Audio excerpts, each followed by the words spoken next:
സ്തോത്രം. എല്ലാവർക്കും കർത്താവായ യേശു ക്രിസ്തുവിൻ്റെ നാമത്തിൽ എൻ്റെ സ്നേഹവന്ദനത്തെ ഞാൻ അറിയിച്ചു കൊള്ളുന്നു. കഴിഞ്ഞ വീഡിയോയിൽ ഞാൻ എൻ്റെ അനുഭവങ്ങളും എൻ്റെ എല്ലാ കാര്യങ്ങളും ഞാൻ കുറച്ചൊക്കെ പങ്കുവച്ചു. ഇത് വാച്ച് ചെയ്ത എല്ലാവരും കേട്ടുവെന്ന് ഞാൻ വിശ്വസിക്കുന്നു. അവസാനമായി ഞാൻ പറഞ്ഞു നിർത്തിയ ഭാഗം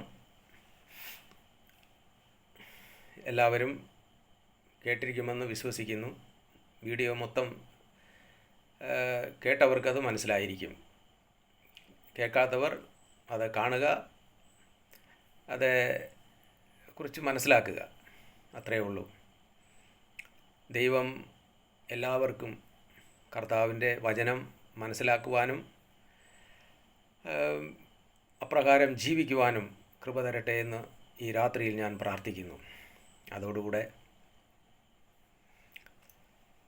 ഞാൻ അനുഭവിച്ച ആ സുഖവും ആ സന്തോഷവും ആ സമാധാനവും എന്നെ സൗഖ്യമാക്കിയ ആ ദൈവം എൻ്റെ ശരീരത്തിൽ നിന്ന് പൈൽസ് എന്ന രോഗത്തെയും ഔസ്മാരമെന്ന ചുഴലി എന്ന രോഗത്തെയും എടുത്തു മാറ്റിയ എൻ്റെ കർത്താവ്, ഇന്ന് ജീവിക്കുന്ന ദൈവം,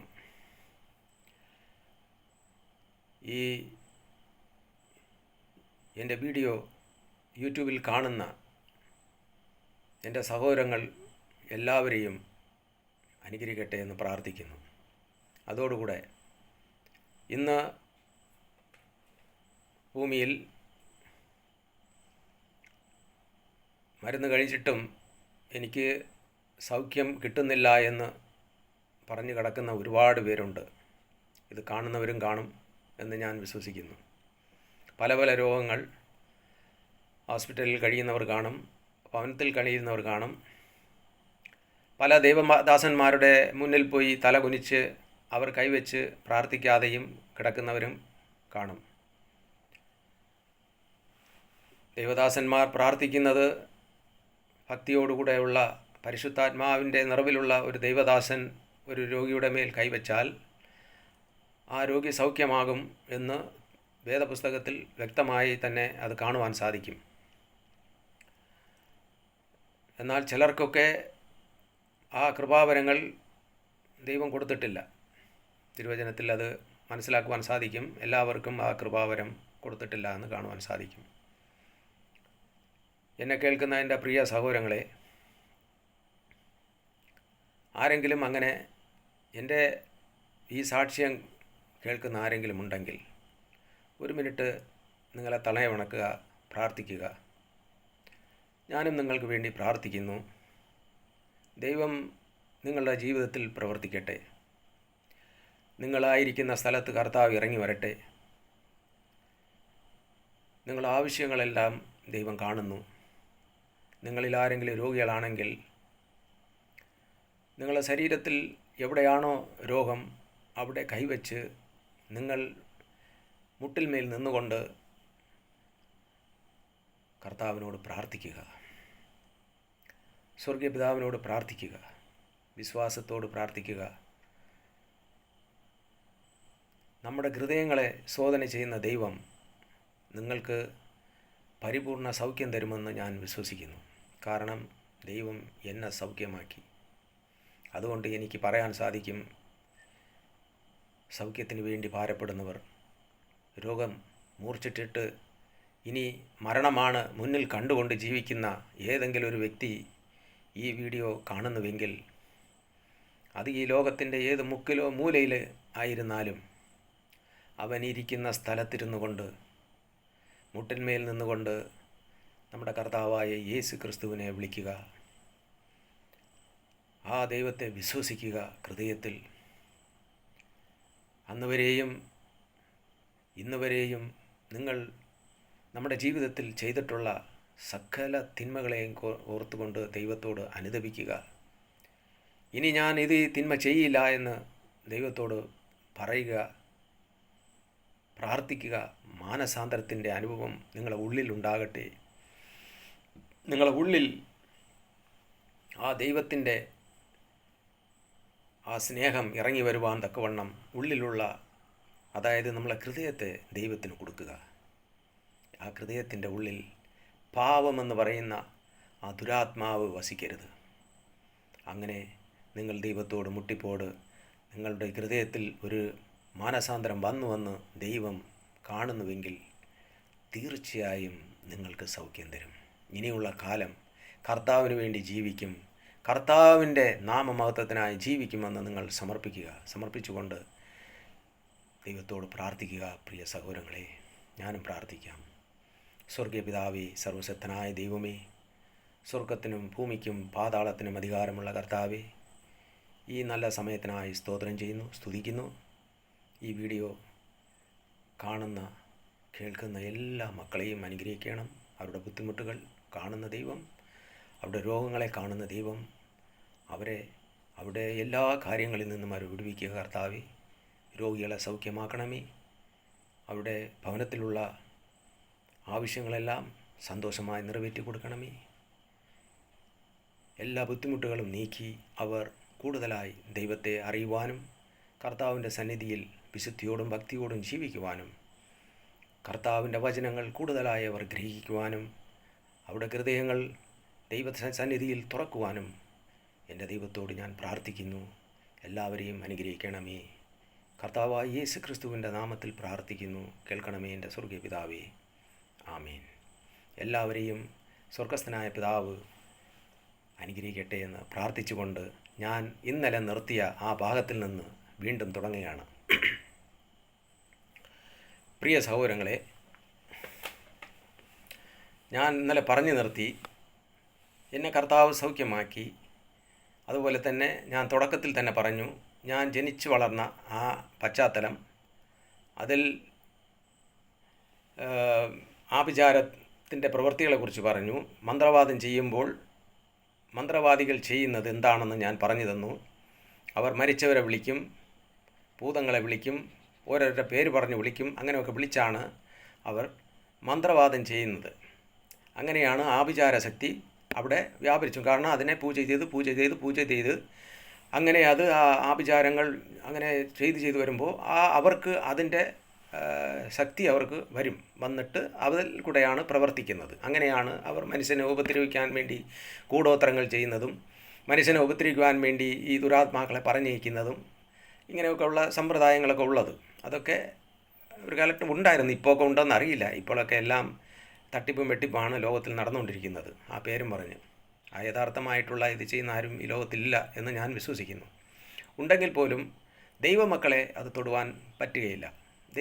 മക്കളുടെ അടുക്കലേക്ക് അത് കടന്നു വരികയില്ല. കാരണം കർത്താവായ യേശു ക്രിസ്തുവിൻ്റെ ആ കൃപ, ആ സംരക്ഷണം നമുക്കെപ്പോഴും ഉണ്ടെന്ന് നാം പൂർണ്ണമായും വിശ്വസിക്കണം. അങ്ങനെയുള്ളതൊന്നും നമുക്ക് പറ്റുകയില്ല എന്ന് നമ്മൾ ചിന്തിക്കുക. ഇന്ന് പലർക്കും അന്ധവിശ്വാസം എങ്ങനെയെന്ന് വെച്ചാൽ, പോകുന്ന വഴിക്ക് ഒരു പൂച്ച കുറുക്കിട്ടാൽ മതി, ഉടനെ ആ വഴി ശരിയല്ല എന്ന് പറഞ്ഞുകൊണ്ടുള്ള ഓരോ അന്ധവിശ്വാസങ്ങൾ മനുഷ്യൻ്റെ ഹൃദയത്തിലുണ്ട്. സമയം നോക്കുക, കാലം നോക്കുക, ഇങ്ങനെയുള്ള കാര്യങ്ങളിലെല്ലാം മനുഷ്യൻ മുഴുകി കിടക്കുകയാണ്. കാരണം പിശാചി ഇങ്ങനെ മനുഷ്യനെ സംശയത്തിൻ്റെ രൂപത്തിലേക്ക് മനുഷ്യനെ കൊണ്ടുകൊണ്ടിരിക്കുന്ന ഒരു ഘട്ടത്തിലേക്ക് പോവുകയാണ്. പിന്നെ അതുമാത്രമല്ല, ദൈവം എവിടെ ഉണ്ടെന്ന് അന്വേഷിച്ചുകൊണ്ട് ഇന്ന് പലരും പല സ്ഥലത്തിൽ പോകുന്നുണ്ട്. എവിടെ പോയാൽ ഒരു സമാധാനം കിട്ടും, എവിടെ പോയാൽ ഒരു സുഖം കിട്ടും, എവിടെ പോയാൽ എനിക്കൊരു എൻ്റെ മകനോ മകൾക്ക് അവർക്കൊരു കുഞ്ഞ് കിട്ടും എന്നൊക്കെ വിചാരിച്ചുകൊണ്ട് ഇവർ ലോകം മുഴുവനും കറങ്ങിത്തിരിക്കുകയാണ്. പല സ്ഥലങ്ങളിലും പോകുന്നുണ്ട്, വഴിപാടുകൾ ചെയ്യുന്നുണ്ട്, കർമ്മങ്ങൾ ചെയ്യുന്നുണ്ട്, എല്ലാം ചെയ്തുകൊണ്ട് നടക്കുക. എന്നിട്ടും അവർക്കൊരു വിടുതലോ സമാധാനമോ കിട്ടുന്നില്ല.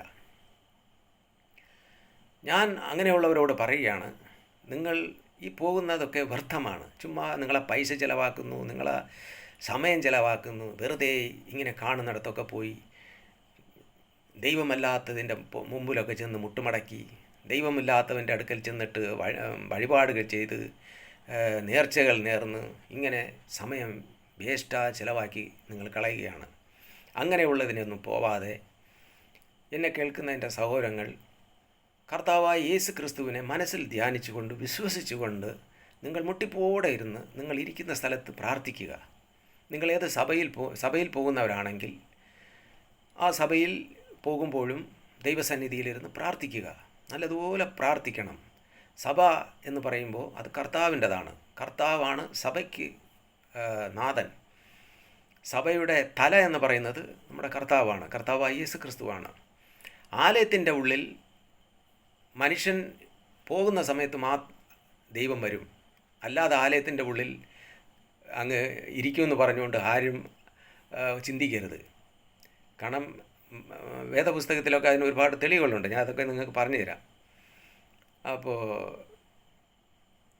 പ്രാർത്ഥന എന്ന് പറയുന്നത് മുട്ടിപ്പോടെ നിങ്ങൾ നിന്ന് പ്രാർത്ഥിക്കുക. തീർച്ചയായും നിങ്ങളുടെ ജീവിതത്തിൽ നിങ്ങൾ ആഗ്രഹിക്കുന്ന നിങ്ങളെ കാര്യങ്ങൾ നടക്കും. അതോടുകൂടെ സ്വർഗത്തിലേക്ക് പോകുവാനുള്ള വഴികളിലേക്ക് പരിശുദ്ധാത്മാവ് നടത്തുകയും ചെയ്യും എന്ന് ഉറപ്പാണ്. ഞാൻ അതും ഉറപ്പായിട്ട് പറയുകയാണ്. കാരണം ജീവിക്കുന്ന ദൈവമാണ് നമ്മുടെ കർത്താവായ യേശു ക്രിസ്തു. നിങ്ങൾക്കൊരു വചനം ഞാൻ വായിച്ച് കേൾപ്പിക്കാം. ഈ തീത്തോസിൻ്റെ ലേഖനം, തീത്തോസിന് അപ്പോസ്തലനായ പൗലോസ് തീത്തോസിന് എഴുതിയ ലേഖനത്തിൽ ഒരു വാക്യം, ആ വാക്യത്തിൽ ഇങ്ങനെ പറയുന്നു. 2-ാമത്തെ അധ്യായം 12 തൊട്ടുള്ള വാക്യം, 12-13 വാക്യം ഞാൻ വായിക്കുന്നു. നിങ്ങളും പുസ്തകം എടുത്ത് വെച്ച് വായിക്കുക, ഇത് ശരിയാണോ ഇല്ലയോ എന്ന്. അവിടെ ഇങ്ങനെയാണ് പറയുന്നത്: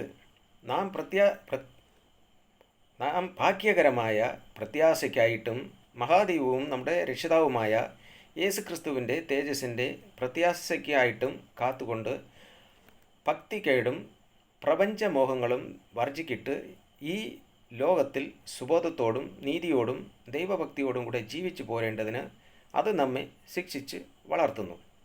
ഇവിടെ പറഞ്ഞിരിക്കുന്നത് എന്താണെന്നറിയാമോ? നാം ഭാഗ്യകരമായ പ്രത്യാശയ്ക്കായിട്ടും മഹാദൈവവും നമ്മുടെ രക്ഷിതാവുമായ യേശു ക്രിസ്തുവിൻ്റെ തേജസ്സിൻ്റെ പ്രത്യാശ. അപ്പോൾ നമ്മൾ വന്നിരിക്കുന്നത്, നമ്മൾ വിളിക്കുന്നത് മഹാദൈവം എന്ന് പറഞ്ഞുകൊണ്ടാണ് ഈ ഒരു ചെറിയ ലേഖനത്തിൽ അപ്പോസ്തലനായ പൗലോസ് അതിനെ രേഖപ്പെടുത്തിയിരിക്കുന്നത്. കർത്താവിനെക്കുറിച്ച് ഒരുപാട് വാക്യങ്ങളുണ്ട്. കർത്താവിൻ്റെ ദൈവത്തിൻ്റെ ആ പ്രത്യേകതയെക്കുറിച്ച് ഒരു പഴയ നിയമം തൊട്ട് ഇതുവരെയുള്ള വെളിപ്പാട് വരെ നോക്കുമ്പോൾ ഉണ്ട്. എന്നാൽ ഇവിടെ വിശേഷിപ്പിച്ചിരിക്കുന്നത് മഹാദൈവമെന്നാണ്. നമ്മുടെ കർത്താവ് ആരാണ്? മഹാദൈവം. മഹാദൈവം എന്ന് പറയുമ്പോൾ നിസ്സാരമായിട്ടൊന്നും നമ്മൾ മനസ്സിൽ കാണരുത്. അതാണ് കർത്താവ് സുവിശേഷം പറഞ്ഞുകൊണ്ടിരിക്കുന്ന സമയത്ത് പോലും പറയുന്നത്.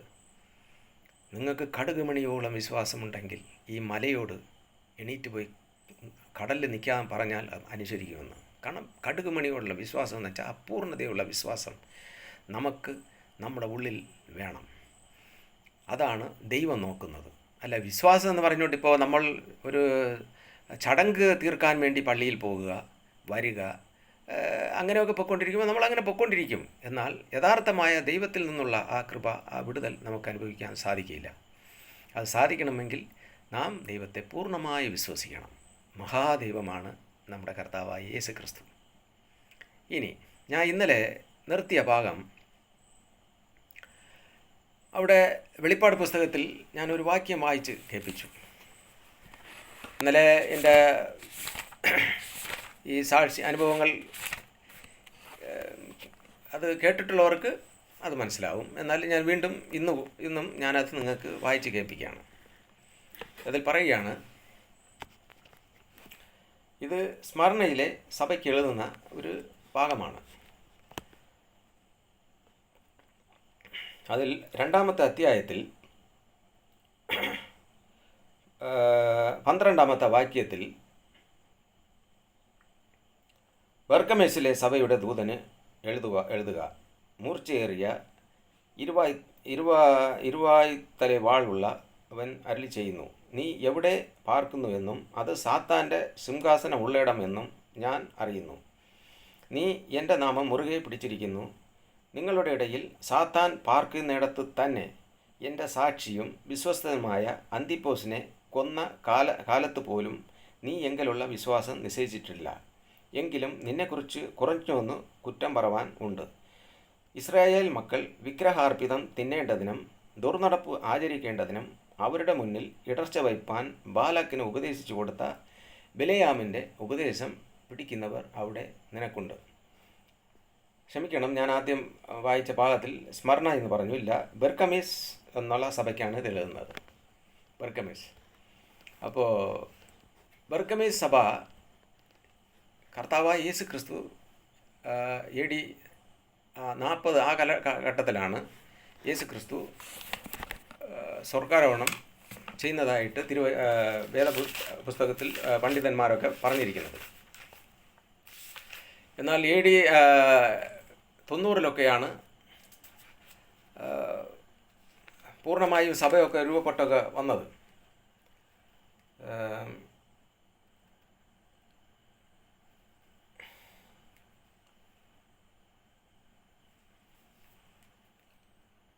AD 30 കർത്താവ് ക്രൂശിക്കപ്പെടുന്നു. ശരി, ആ ചരിത്രമൊക്കെ ഇരിക്കട്ടെ. അപ്പോൾ ഞാൻ പറഞ്ഞു വരുന്നത്, ഇങ്ങനെ കർത്താവിൻ്റെ സുവിശേഷം പ്രസംഗിച്ച് അപ്പോസ്തലന്മാരുടെ മേൽ പരിശുദ്ധാത്മാവ് വന്ന് അത് കഴിഞ്ഞിട്ട് സഭ രൂപപ്പെട്ടു. ആ സഭ രൂപപ്പെട്ടതിന് ശേഷം 7 സഭ രൂപപ്പെട്ടു. അപ്പോസ്തലനായ യോഹന്നാൻ മരിച്ചിട്ടില്ല, അതായത് നിദ്രയിലേക്ക് പോയിട്ടില്ല. കാരണം മറ്റുള്ളവരൊക്കെ ഒരുപാട് കഷ്ടങ്ങൾ അനുഭവിച്ച് അവരൊക്കെ കൊന്നതാണ്. എന്നാൽ യോഹന്നാനെ കൊന്നിട്ടില്ല. കാരണം മറിയ, യേശുവിൻ്റെ അമ്മയായിരുന്ന മറിയയെ യോഹന്നാൻ്റെ കയ്യിലാണ് കൊടുക്കുന്നത്. സ്ത്രീയെ, ഇതാ നിൻ്റെ മകൻ, ഇതാ നിൻ്റെ അമ്മ എന്ന് പറഞ്ഞുകൊണ്ട് ക്രൂശിൽ കടന്നുകൊണ്ട് കർത്താവ് പറയുന്ന ഒരു ഭാഗം നമുക്ക് സുവിശേഷത്തിൽ വായിക്കുവാൻ കഴിയും. അങ്ങനെ ഇരിക്കുമ്പോൾ ആ ഒരു ബന്ധത്തിൽ യോഹന്നാന് അങ്ങനെ അവരാരും ഉപദ്രവിച്ചു. പക്ഷേ നാട് കടത്തി, പത്മോസ് ദ്വീപിലേക്ക് നാട് കടത്തിയ സമയത്താണ് ഈ വെളിപ്പാട് കൊടുക്കുന്നത് നമ്മുടെ കർത്താവായ യേശു ക്രിസ്തു വെളിപ്പാട് കൊടുക്കുന്നത്. ആ വെളിപ്പാട് പുസ്തകത്തിൽ പറയുന്ന ഒരു ഭാഗമാണ് ഒരു സഭയിൽ, അതായത് ഈ ഒരു സഭ, അതുപോലെ തന്നെ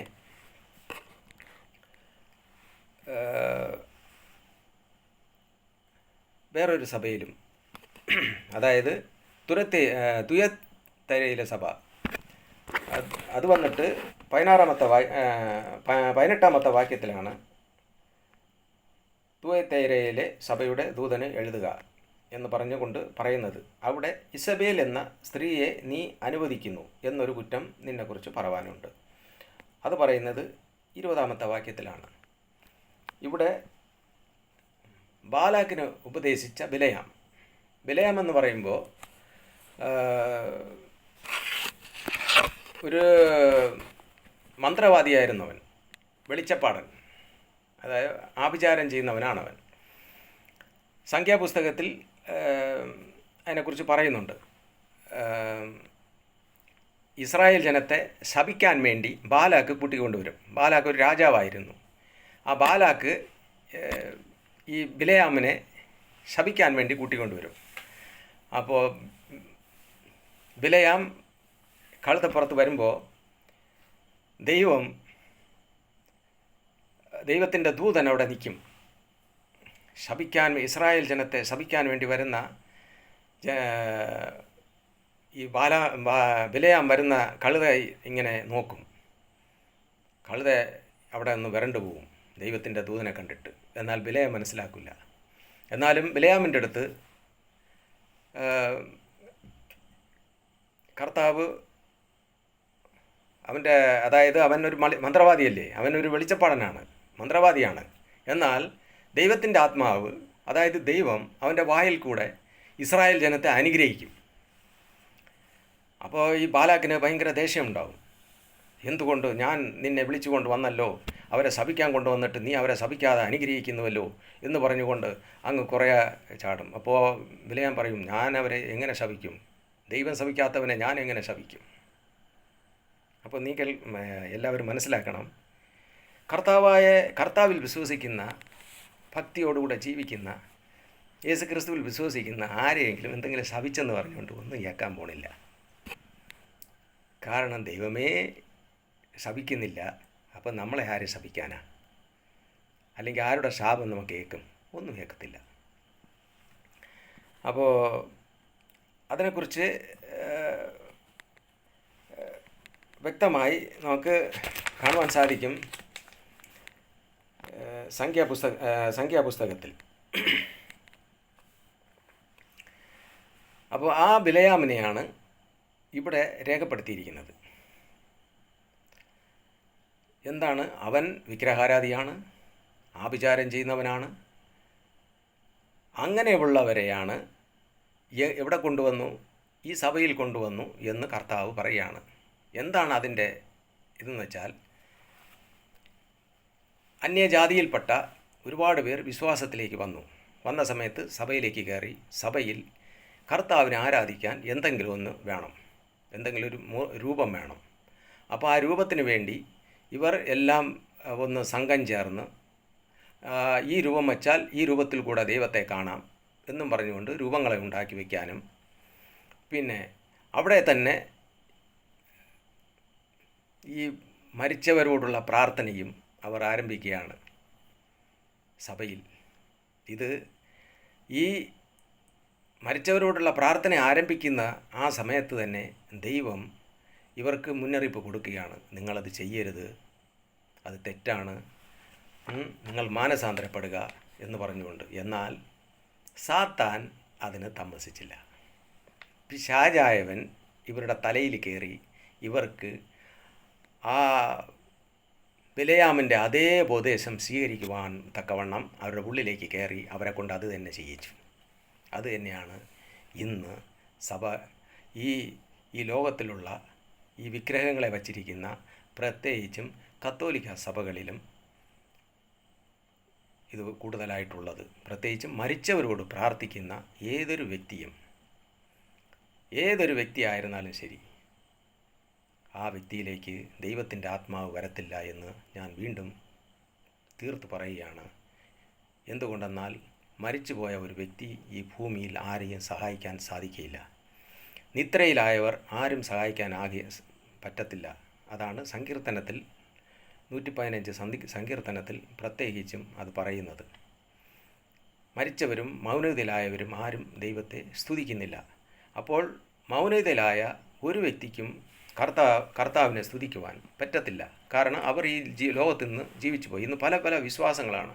ചിലർ പറയുന്നുണ്ട് യോഹന്നാൻ സുവിശേഷത്തിൽ ഇങ്ങനെയൊക്കെ കാണുന്നുണ്ട്, അവൻ വചനമുണ്ടായിരുന്നു, ആ വചനം ദൈവമായിരുന്നു എന്നൊക്കെ പറയുന്നു. അവൻ ഞങ്ങൾ കണ്ടു എന്നൊക്കെ വചനത്തിൽ പറയുകയാണ്.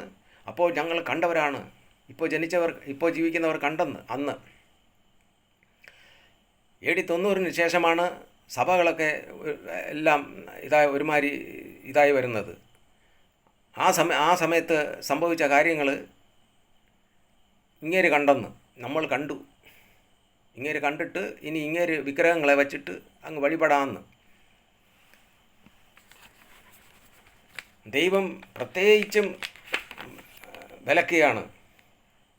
പ്രത്യേകിച്ചും കർത്താവ് പറയാണ്, സ്വർഗത്തിലോ ഭൂമിക്കടിയിലോ സ്ത്രീയോ ആകട്ടെ യാതൊരു വിഗ്രഹത്തെയും നീ ഉണ്ടാക്കരുത് എന്ന് പറഞ്ഞുകൊണ്ട് വ്യക്തമായി തിരുവചനത്തിൽ പറയുകയാണ്. ഒരു സ്ത്രീയുടെ വിഗ്രഹവും നീ ഉണ്ടാക്കരുത്, യാതൊന്നിനെയും ഉണ്ടാക്കരുത് എന്ന് പറഞ്ഞുകൊണ്ട് പ്രത്യേകിച്ചും കർത്താവ് പറയുകയാണ്. അത് നമുക്ക് തിരുവചനത്തിൽ കാണുവാൻ സാധിക്കും. അങ്ങനെ കൽപ്പനകളിൽ പ്രധാന കൽപ്പനയായിട്ടാണ് അത് കർത്താവ് നമുക്ക് പറഞ്ഞു തന്നിട്ടുള്ളത്. അതിനെയെല്ലാം ലംഘിച്ചുകൊണ്ട് ഇന്ന് ഇവരങ്ങ് ദൈവത്തെ ഉണ്ടാക്കാൻ നടക്കുകയാണ്. ദൈവം എന്ന് പറഞ്ഞുകൊണ്ട് ദൈവത്തെ ഉണ്ടാക്കുകയാണ്. ഇവരൊക്കെ മനുഷ്യനെന്ന് പറയുന്നവർ ഒരു ശ്വാസമാണ് അവൻ്റെ ഉള്ളിൽ കിടക്കണമെന്നുള്ള ചിന്ത അവർക്കില്ല. ഈ മൊത്തം ലോകവും നിറഞ്ഞു നിൽക്കുന്നവനാണ് നമ്മുടെ കർത്താവ്. ആ കർത്താവിൻ്റെ സന്നിധിയിൽ നമ്മൾ താഴ്മയുള്ളവരായി കർത്താവ് പറഞ്ഞ കൽപ്പന അനുസരിച്ചുകൊണ്ട് ജീവിക്കാൻ നാം എപ്പോഴും ഒരുക്കമുള്ളവരായിരിക്കണം. അതുതന്നെയാണ് ദൈവം നമ്മളിൽ നിന്ന് ആഗ്രഹിക്കുന്നത്. അപ്പോൾ പ്രിയ സഹോദരങ്ങളെ, എന്നെ കേൾക്കുന്ന എൻ്റെ സഹോദരങ്ങളെ, ഞാൻ നിങ്ങളോട് പങ്കുവയ്ക്കാനിരിക്കുന്ന ഈ ഭാഗങ്ങളിൽ പ്രത്യേകിച്ചും നിങ്ങൾ അറിയേണ്ടത്, സാത്താൻ എങ്ങനെയാണ് ഈ ലോകത്തിൽ വന്നു, പിശാച് എങ്ങനെയാണ് ഈ ലോകത്തിൽ വന്നു എന്ന് നിങ്ങൾ മനസ്സിലാക്കണം. അതുപോലെ ആരാണ് ഈ പിശാച്, അതും നിങ്ങൾ മനസ്സിലാക്കണം. അത് നിങ്ങൾ മനസ്സിലാക്കണമെങ്കിൽ നമുക്ക് ഒരു വാക്യം വായിക്കാം. യെശയ്യാ പ്രവാചകൻ്റെ പുസ്തകം 14-ാമത്തെ അധ്യായത്തിലേക്ക് പോകാം. യെശയ്യാ പ്രവാചകൻ 14-ാമത്തെ അധ്യായം. അവിടെ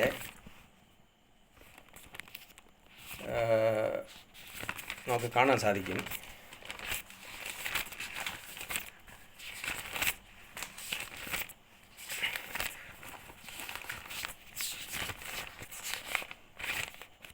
ആ 14:13 അവിടെ ഇങ്ങനെ പറയുന്നു, ഞാൻ സ്വർഗത്തിൽ കയറും, എൻ്റെ സിംഹാസനം ദൈവത്തിൻ്റെ നക്ഷത്രങ്ങൾക്ക് മീതെ വയ്ക്കും, ഉത്തരത്തിക്കിൻ്റെ അതിർത്തിയിൽ സമാഗമന കൂടാരത്തിന്മേൽ ഞാൻ ഇരുന്നുരുളും, ഞാൻ മേഘോന്നതങ്ങൾക്ക് മീതെ കയറും, ഞാൻ അത്യുന്നതനോട് സമമാകും എന്ന് നീ ഹൃദയത്തിൽ പറഞ്ഞുവല്ലോ എന്ന് അവിടെ പറയുകയാണ്. ആരാണിതെന്നറിയാമോ? നാം ഉൽപ്പത്തി പുസ്തകത്തിൽ നമുക്ക് കാണുവാൻ സാധിക്കും, ആദിയിൽ ദൈവം ആകാശവും ഭൂമിയും സൃഷ്ടിച്ചു. 1-ാമത്തെ അധ്യായത്തിൽ തന്നെ ബൈബിൾ എടുത്ത് വായിക്കുക. ആദിയിൽ ദൈവം ആകാശവും ഭൂമിയും സൃഷ്ടിച്ചു. ഭൂമി അപ്പോൾ ആഴത്തിൽ ഇരുളുണ്ടായിരുന്നു എന്ന് പറഞ്ഞൊരു വാക്യം കാണുന്നുണ്ട്. ഈ ഇരുൾ എങ്ങനെ വന്നുവെന്ന് വെച്ചാൽ, ഈ പറയുന്ന വ്യക്തി, അതായത് പ്രധാന ദൂതനാണ് ഈ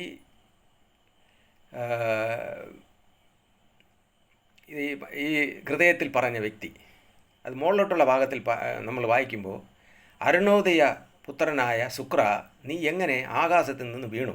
ജാതികളെ താഴ്ത്തിക്കളഞ്ഞവനെ, നീ എങ്ങനെ വെട്ടേറ്റു നിലത്ത് വീണു? ഇവൻ പ്രധാന ദൂതനായി, ലൂസിഫർ എന്നൊക്കെ പറയും, പ്രധാന ദൂതനായി ദൈവസന്നിധിയിൽ ദൈവത്തെ ആരാധിക്കുവാൻ, ദൈവത്തിന് സേവ ചെയ്യുവാൻ വേണ്ടി നിയമിക്കപ്പെട്ട ഒരു പ്രധാന ദൂതനാണ്. ആദ്യം ദൈവം ഈ ഭൂമിയിൽ മനുഷ്യനെയും ഈ സകലത്തെയും ഉണ്ടാക്കുന്നതിന് മുമ്പേ കർത്താവ് ഈ ദൂതന്മാരെ സൃഷ്ടിച്ചു, ദൂതന്മാരെ ഉണ്ടാക്കി. ആ ദൂതന്മാരിൽ ഒരുവനാണ്, ലീഡറാണ് ഈ ലൂസിഫർ എന്ന് പറയുന്ന ഈ വെട്ടേറ്റ് വീഴുന്ന ഈ സാത്താനായിട്ട് മാറുന്നത് പിന്നെയാണ്. അവൻ എന്ത് ഹൃദയത്തിൽ പറഞ്ഞു? ഞാൻ സ്വർഗത്തിൽ കയറും, എൻ്റെ സിംഹാസനം ദൈവത്തിൻ്റെ നക്ഷത്രങ്ങൾക്ക് മീതെ വയ്ക്കും, ഉത്തരത്തിക്കിൻ്റെ അതിർത്തിയിൽ സമാഗമന പർവ്വതത്തിന്മേൽ ഞാൻ ഇരുന്നുരുളും, ഞാൻ മേഘോന്നതങ്ങൾക്ക് മീതെ കയറും. മേഘോന്നതങ്ങൾക്ക് മീതെ, അതായത് ദൈവത്തേക്കാൾ ഞാനാകും. കാരണം എനിക്ക് ശക്തിയുണ്ട്, എനിക്ക് അധികാരമുണ്ട്, എനിക്ക് തേജസ്സുണ്ട്, എനിക്ക് ബലമുണ്ട് എന്നൊക്കെ ഇവൻ ഹൃദയത്തിൽ പറയുകയാണ്. ഇതിൻ്റെ കൂടെ വേറെ ഒരു വാക്യം കൂടെ ഞാൻ നിങ്ങൾക്ക് വായിച്ച് കാണിച്ചു തരാം. ഇവനെക്കുറിച്ചുള്ളത് എസെക്കിയേൽ പ്രവാചകൻ്റെ പുസ്തകം 28-ാമത്തെ അധ്യായം. 28-ാമത്തെ അധ്യായത്തിൽ നമുക്ക് കാണാൻ സാധിക്കുന്നത്, അവിടെ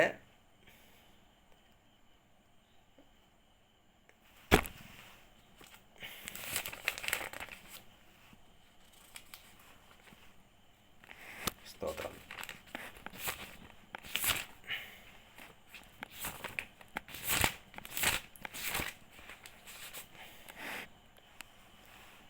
തൊട്ട് വായിക്കുക. 11-ാമത്തെ വാക്യം തൊട്ടാണ് അവനെക്കുറിച്ച് പറയുന്നത്.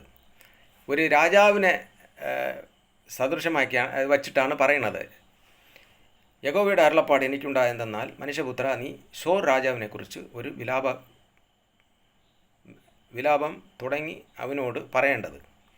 എന്ന് വെച്ചാൽ, ഷോർ രാജാവിനെ ഒരു ഉപമയിൽ വെച്ചുകൊണ്ടാണ് ഈ ഭാഗം പറയണത്.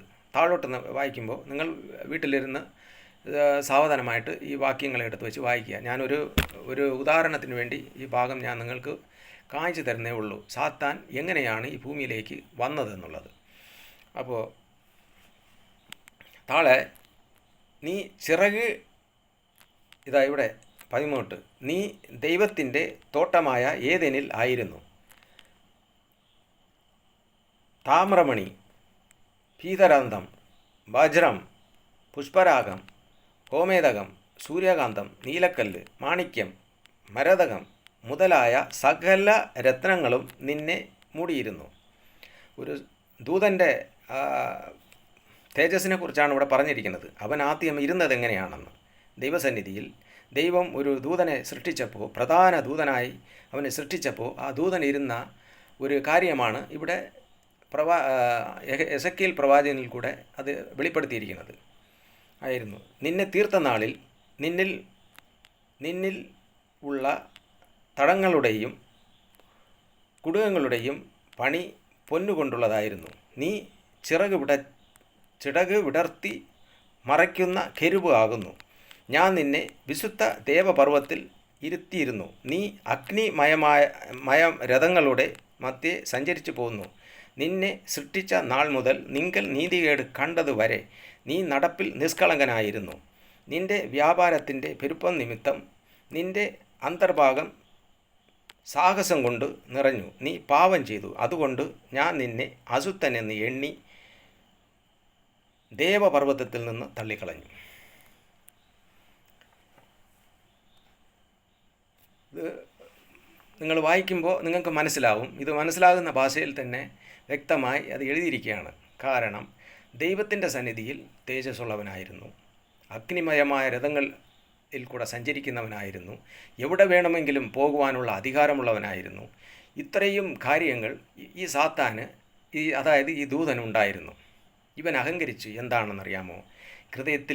ഹൃദയങ്ങളെ ശോധന ചെയ്യുന്ന സർവശക്തനായ ദൈവം ഒരു ദൂതൻ്റെ ഹൃദയത്തിൽ പോലും ചിന്തിക്കുന്നത് വ്യക്തമായി മനസ്സിലാക്കുന്ന ദൈവം നമ്മളൊക്കെ ഏത് തരത്തിലുള്ള ഒന്ന് ചിന്തിച്ചു നോക്കണം. നമ്മളൊക്കെ മനുഷ്യൻ ദൈവം വസിക്കുന്ന ആലയങ്ങളാണ്. ഈ ആലയത്തിൽ നമ്മളെ ഹൃദയത്തിൽ ദൈവത്തിന് എതിരായി ഒരു കാര്യം ചിന്തിച്ചാൽ, അല്ലെങ്കിൽ വേറെ ഒരു കാര്യം ദൈവത്തിന് ഇഷ്ടമില്ലാത്ത ചിന്തിച്ചാൽ ദൈവം അറിയാതിരിക്കുമോ? ഇന്ന് പല സ്ഥലങ്ങളിലും സംഭവിക്കുന്ന ഒരു കാര്യം എന്തെന്നറിയാമോ?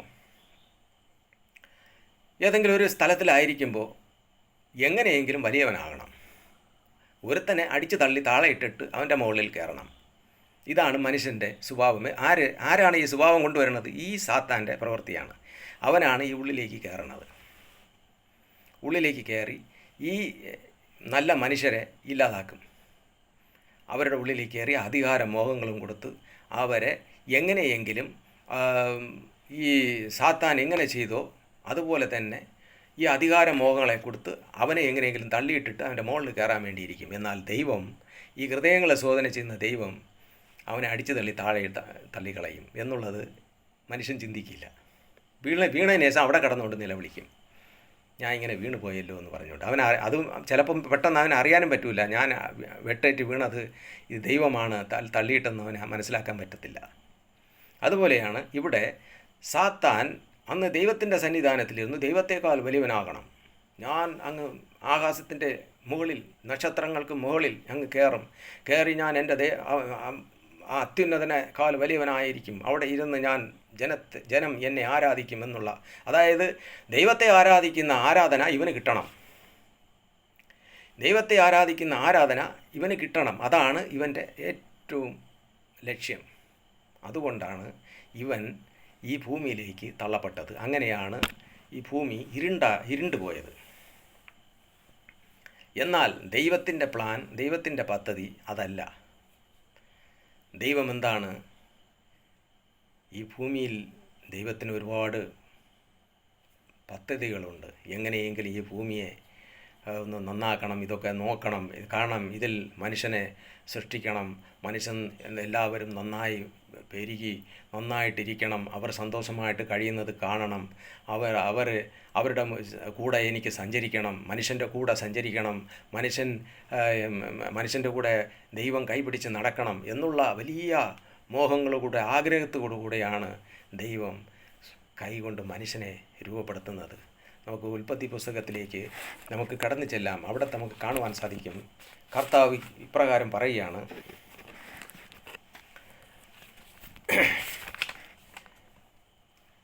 ഉൽപ്പത്തി പുസ്തകം 1-ാമത്തെ അധ്യായം 26-27 വാക്യം.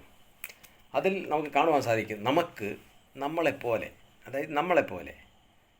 അതായത് ദൈവത്തെപ്പോലെ, ഒരു മനുഷ്യനെ ദൈവം സൃഷ്ടിക്കുന്നത് ദൈവത്തെപ്പോലെ തൻ്റെ സ്വരൂപത്തിലും മനുഷ്യനെ സൃഷ്ടിച്ചു. അതെങ്ങനെ? ദൈവത്തിൻ്റെ സ്വരൂപത്തിൽ അവനെ സൃഷ്ടിച്ചു.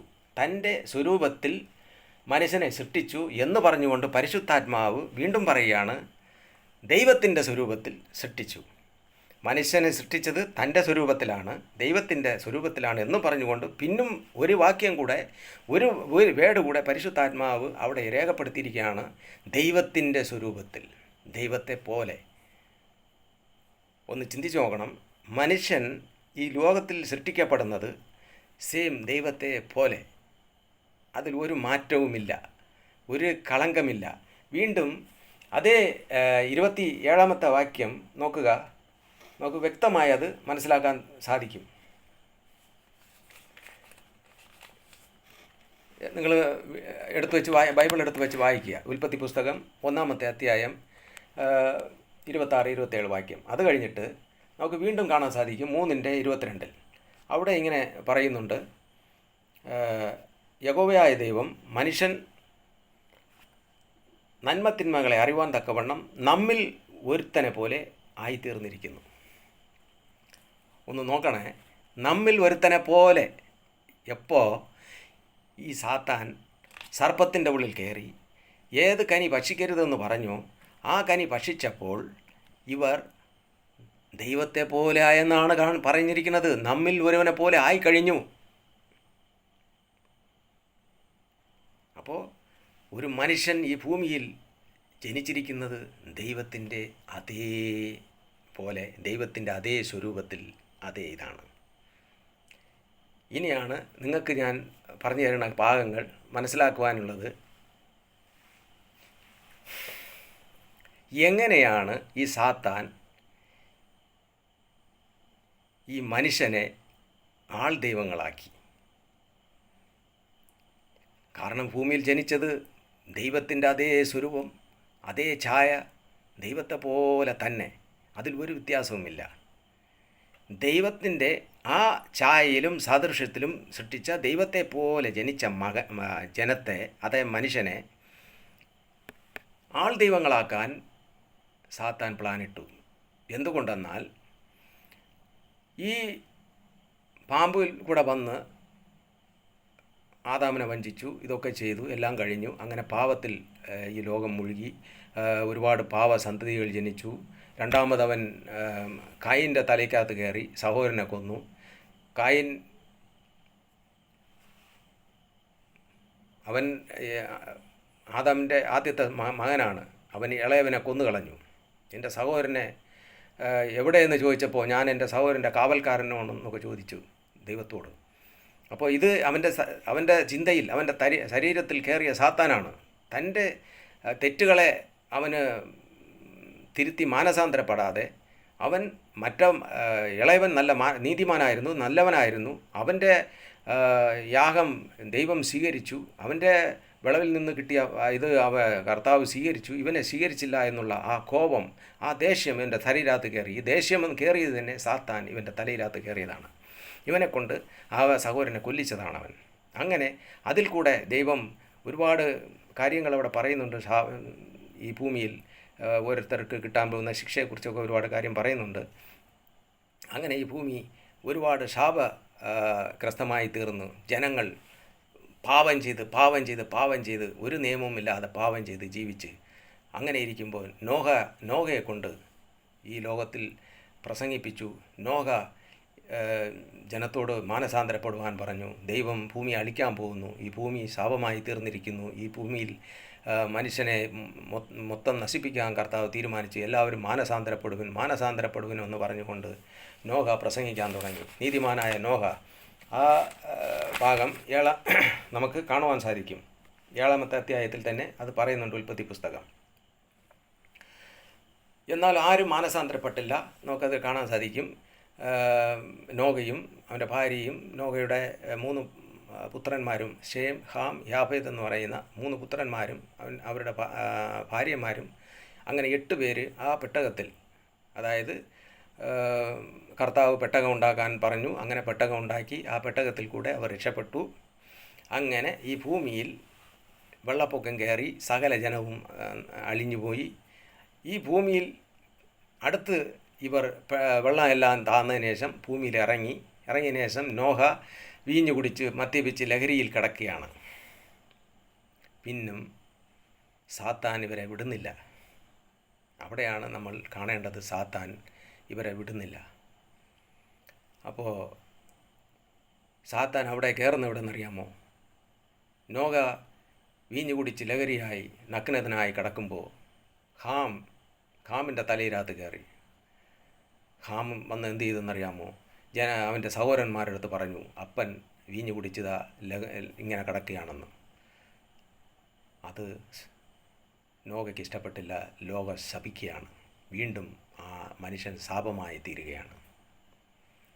അപ്പോൾ ഞാനിത് പറഞ്ഞു വരുന്നത്, ഇനി അടുത്ത ഇതിലേക്ക് വരുമ്പോൾ ഞാൻ നിങ്ങൾക്കത് വ്യക്തമായി പറഞ്ഞ് മനസ്സിലാക്കി തരാം. ഈ പിശാച് ദൈവങ്ങളെ, അതായത് ദൈവങ്ങളെ എങ്ങനെ ഈ ഭൂമിയിൽ ഉണ്ടാക്കണമെന്ന് ഞാനത് തിരുവചനത്തിൽ കൂടെ കാണിച്ചു തരാം. അപ്പോൾ പ്രിയ സഹോദരങ്ങളെ, ഞാനിവിടെ പറഞ്ഞു വന്നത്, ഈ സഭയിൽ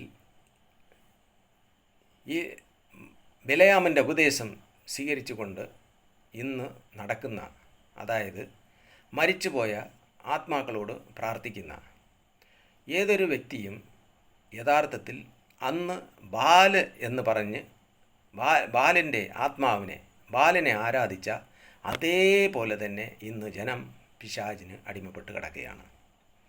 അവർ വിചാരിക്കുന്നു നമ്മൾ ചെയ്യുന്നത് ശരിയാണെന്ന്. എന്നാൽ ദൈവം മനുഷ്യനോട് പറഞ്ഞു, ഈ ഉൽപ്പത്തി തൊട്ട് വെളിപ്പാട് വരെ നോക്കുമ്പോൾ വിഗ്രഹത്തിൻ്റെ മുന്നിൽ മുട്ടുമടക്കരുത്, വിഗ്രഹത്തെ നീ ആരാധിക്കരുത്, വിഗ്രഹത്തെ നീ സേവിക്കരുത് എന്ന് പറഞ്ഞുകൊണ്ട് തന്നെ എല്ലാ സ്ഥലത്തിലും ദൈവം പ്രത്യേകിച്ചും ഇവരോട് പറയുന്നത്.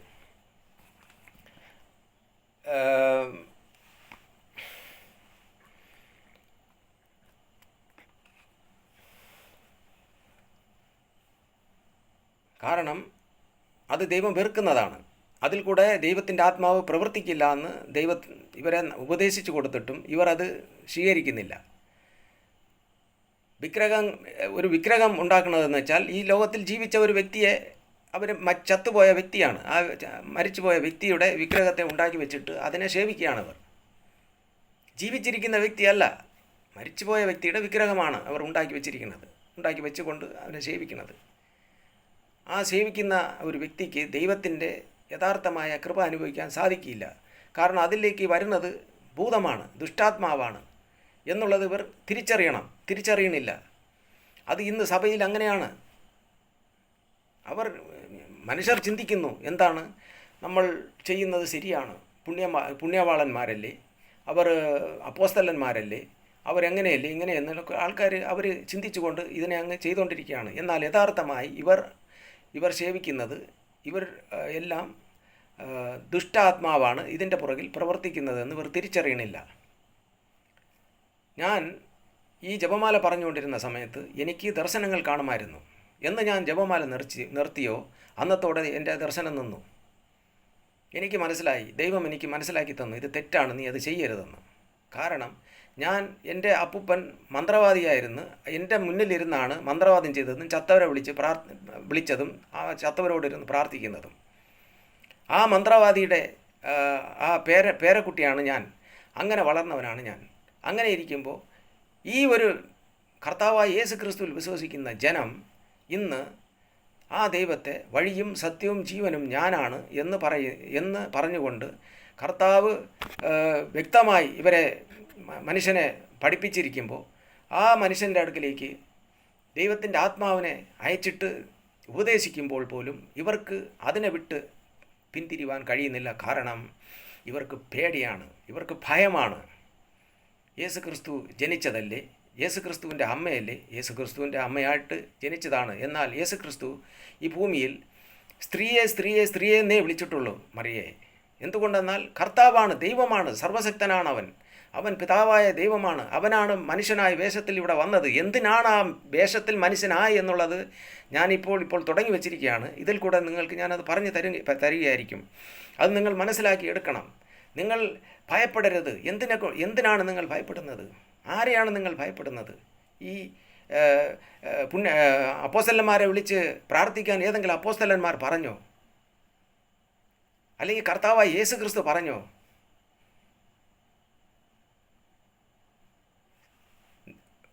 കർത്താവ് പോലും പറയുന്നു, നിങ്ങൾ പ്രവാചകന്മാരുടെ കല്ലറകളെ പണിത് അലങ്കരിക്കുന്നുവെന്ന്.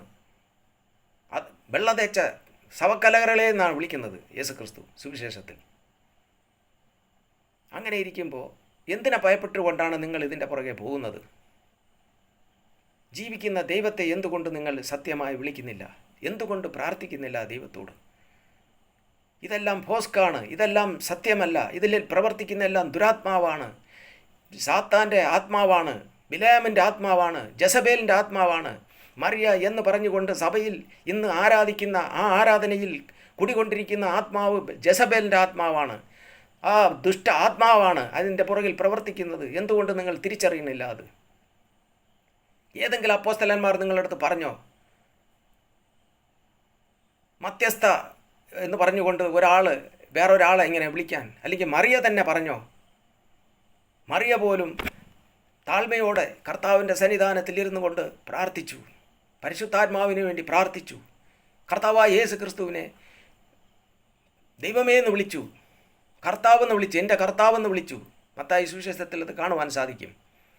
ആദ്യം തന്നെ എൻ്റെ കർത്താവ്.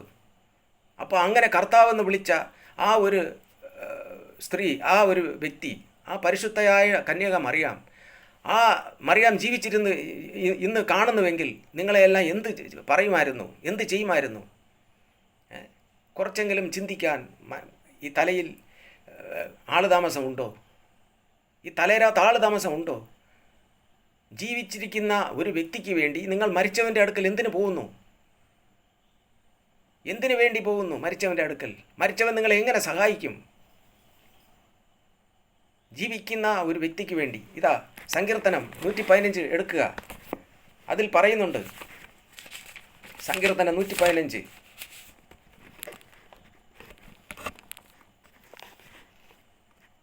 അവരുടെ വിഗ്രഹങ്ങൾ പൊന്നും വെള്ളിയുമാകുന്നു, മനുഷ്യരുടെ കൈവേല തന്നെ.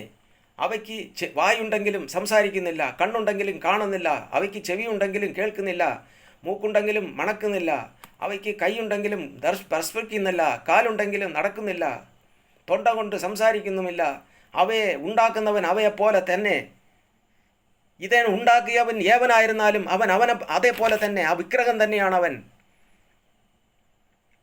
ഈ സഭയിൽ വിഗ്രഹത്തെ ഉണ്ടാക്കി വച്ചവൻ ആ ജീവനില്ലാത്ത വസ്തുവിനെ പോലെയാണ് അവൻ. അതാണ് ബൈബിൾ വ്യക്തമായി പഠിപ്പിക്കുന്നത്. അതിൻ്റെ താഴെ പറയുന്നുണ്ട് 17 മരിച്ചവരും മൗനതയിലായവരും മൗനതയിൽ ഇറങ്ങിയവർ ആരും യഹോവയെ സ്തുതിക്കുന്നില്ല, നാമോ ഇന്നു മുതൽ എന്നേക്കും യഹോവയെ വാഴ്ത്തും. ഈ വിഗ്രഹത്തെ ഉണ്ടാക്കി വച്ചിരിക്കുന്ന ഏവനൊരുത്തനായാലും ശരി, ഈ ഭൂമിയിലുള്ള ഏവനായാലും ശരി, അവൻ ഈ വിഗ്രഹത്തെ പോലെ തന്നെ ഇല്ലാത്തവനാണ്, ദൈവത്തിൻ്റെ ആത്മാവില്ലാത്തവനാണ് അവൻ. എന്തുകൊണ്ട് നിങ്ങൾ തലയിൽ ഇത് കയറുന്നില്ല? എന്തുകൊണ്ട് നിങ്ങൾ വചനം വായിക്കുന്നില്ല? ആരെങ്കിലും വന്നൊരു കഥ പറഞ്ഞ് ഉടനെ നിങ്ങൾ വിശ്വസിക്കുകയാണല്ലോ. നിങ്ങൾ എന്തുകൊണ്ട് ഭയപ്പെടുന്നു? ദൈവത്തെ വിശ്വസിക്ക്, ദൈവത്തോട് പ്രാർത്ഥിക്ക്, യേശു ക്രിസ്തുവിനെ മാത്രം വിളിക്ക്. മധ്യസ്ഥൻ എന്ന് പറഞ്ഞുകൊണ്ട് യേശു ക്രിസ്തു മാത്രം തന്നെ, ദൈവത്തിനും മനുഷ്യർക്കും ഇടയെ മധ്യസ്ഥനായ യേശു ക്രിസ്തു മാത്രം എന്നാണ് ലേഖനത്തിൽ അപ്പോസ്തലനായ പൗലോസ് വ്യക്തമായി രേഖപ്പെടുത്തിയിരിക്കുന്നു. എന്ത് സുവിശേഷമാണ് ഇന്ന് നിങ്ങൾ കേട്ടുകൊണ്ടിരിക്കുന്നത്? ചത്തവരുടെ സുവിശേഷമാണോ? കർത്താവായ യേശു ക്രിസ്തു ജീവിക്കുന്ന ദൈവമാണ്. ആ ജീവിക്കുന്ന ദൈവത്തിൻ്റെ സുവിശേഷമാണ് പ്രസംഗിക്കാൻ അപ്പോസ്തലന്മാരെ നിയമിച്ചത്. അല്ലാതെ ഈ ലോകത്തിൽ ജീവിച്ചു പോയ അപ്പോസ്തലന്മാരെ വിളിക്കാനല്ല. അപ്പോസ്തല പ്രവൃത്തിയിൽ കാണുവാൻ സാധിക്കും, അപ്പോസ്തലനായ പൗലോസ് വലിയ അത്ഭുതം ചെയ്തു. ഉടനെ അവർ പൂമാലയും കൊണ്ടുവന്നു, ഇതാ ദേവൻ ഇറങ്ങി വന്നെന്ന് പറഞ്ഞുകൊണ്ട് അപ്പോസ്തലനായ പൗലോസ് പറഞ്ഞു, മനുഷ്യന്മാരെ നിങ്ങൾക്കൊന്നും അറിവരും, ഞങ്ങൾ നിങ്ങളെപ്പോലുള്ള മനുഷ്യന്മാർ എന്ന് പറഞ്ഞുകൊണ്ട് പറയുന്ന ഭാഗം അപ്പോസ്തല പ്രവൃത്തിയിൽ പറയുന്നുണ്ട്. അതുകൊണ്ട് പ്രിയ സഹോദരങ്ങളെ, ദൈവത്തിൻ്റെ വചനം വായിക്കുവിൻ. നിങ്ങൾ ദൈവത്തിൻ്റെ വചനം വായിക്കുവിൻ. ദൈവത്തിൻ്റെ വചനം മനസ്സിലാക്കണം. സഭയിൽ നിങ്ങൾ പോകുന്നുവെങ്കിലും ബൈബിൾ വായിക്കുവിൻ.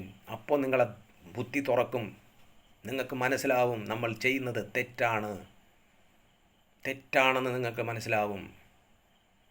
നിങ്ങൾ വിളിക്കുന്നത് ഈ വിഗ്രഹത്തെ ഉണ്ടാക്കി വയ്ക്കും. സഭയിൽ ഏതെങ്കിലും ഈ വിഗ്രഹത്തെ ഉണ്ടാക്കി വച്ചവനും അതേപോലെ ഉള്ളവൻ തന്നെ, വിഗ്രഹം തന്നെ അവൻ.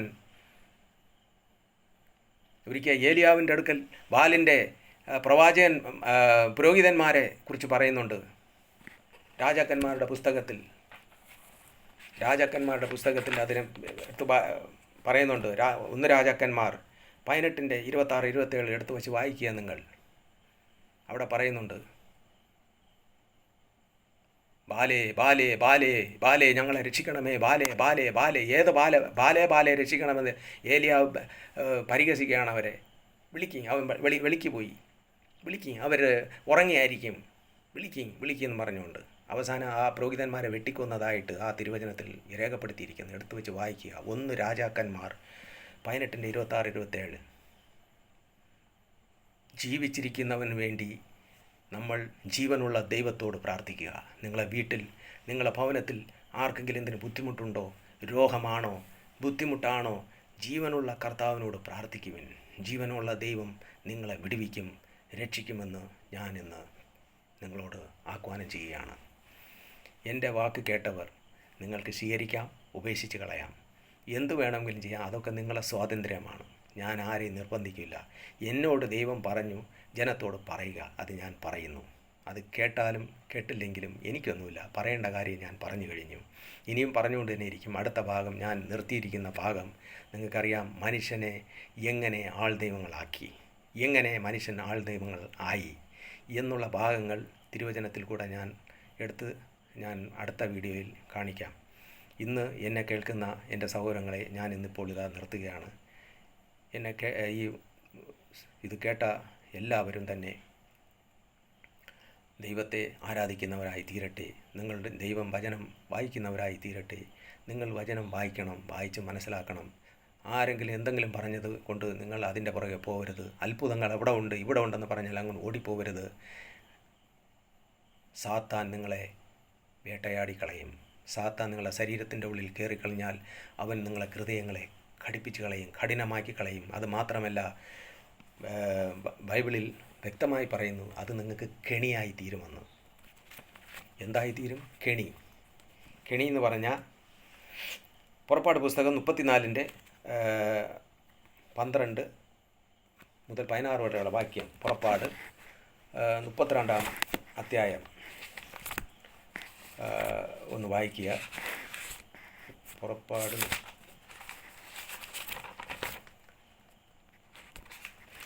സ്തോത്രം.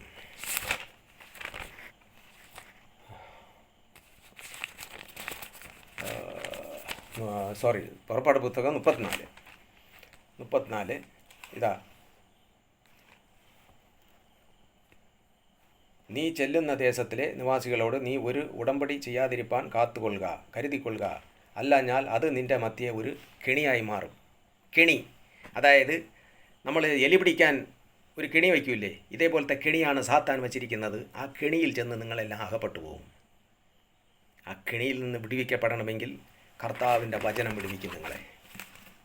ഈ വചനമെടുത്ത് വായിച്ചിട്ട് കർത്താവിൻ്റെ നാമത്തെ വിളിച്ച് പ്രാർത്ഥിക്കുക. യേശു ക്രിസ്തുവിനെ മാത്രം വിളിച്ച് പ്രാർത്ഥിക്കുക. ദൈവം ആ കെണിയിൽ നിന്ന് നിങ്ങളെ വിടുവിക്കും. ആ ദൈവത്തിൻ്റെ വചനം നിങ്ങളെ സ്വതന്ത്രമാക്കും എന്ന് പറഞ്ഞുകൊണ്ട് ഞാൻ ഇന്ന് എൻ്റെ വാക്കുകൾ ഇവിടെ നിർത്തുകയാണ്. ഈ വചനം കേട്ട എല്ലാവരെയും ദൈവം അനുഗ്രഹിക്കട്ടെ. നിങ്ങളെ ദൈവത്തിൻ്റെ വഴിയിലേക്ക് നടത്തുവാൻ പരിശുദ്ധാത്മാവ് സഹായിക്കട്ടെ എന്ന് പ്രാർത്ഥിച്ചുകൊണ്ട് ഞാൻ നിർത്തുകയാണ്. ബാക്കി അടുത്ത വീഡിയോയിൽ ഞാൻ നിങ്ങൾക്ക് പറഞ്ഞു തരുന്നതാണ്. സ്തോത്രം.